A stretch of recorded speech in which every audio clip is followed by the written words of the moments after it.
Et avant l'annonce de cette nomination, 200 personnalités du monde des sciences et du spectacle ont lancé un appel au pouvoir public. Dans une tribune publiée dans le journal Le Monde, après la démission de Nicolas Hulot, ils appellent les politiques à mettre les questions environnementales au cœur de l'action publique.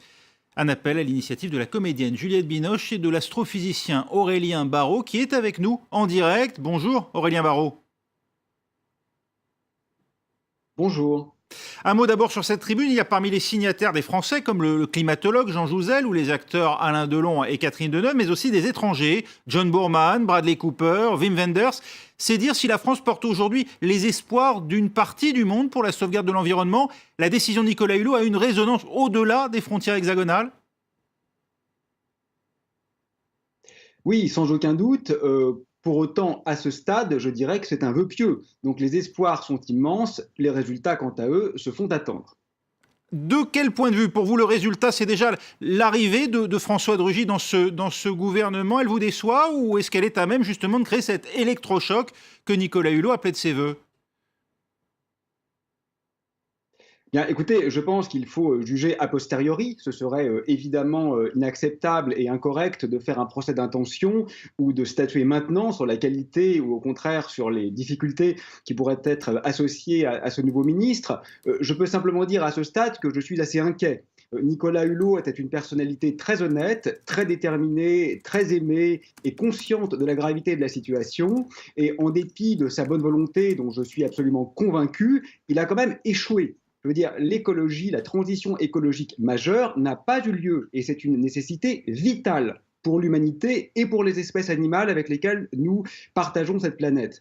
Son successeur est connu pour être plus consensuel, plus doux, plus modéré, plus près du compromis.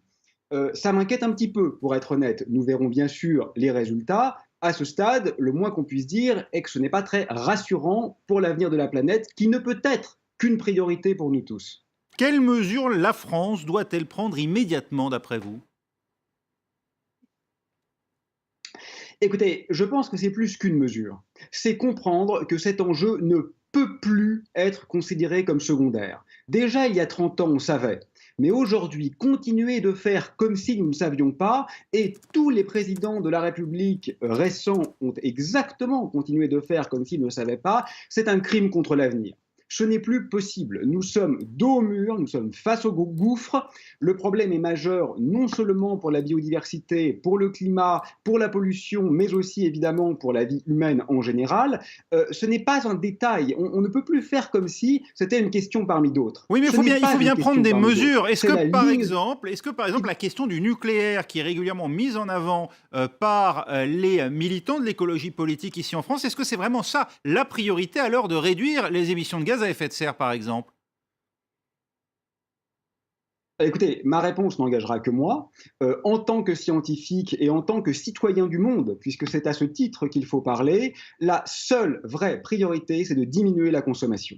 Il n'y a pas d'autre priorité. On ne peut pas continuer à avoir une croissance exponentielle dans un monde fini. C'est interdit par les lois de la physique. Vous savez, en tant qu'astrophysicien, ce type de système, on appelle ça des systèmes instables, c'est-à-dire qu'ils vont cracher. Actuellement, le système planète Terre est en train de cracher, et on le sait.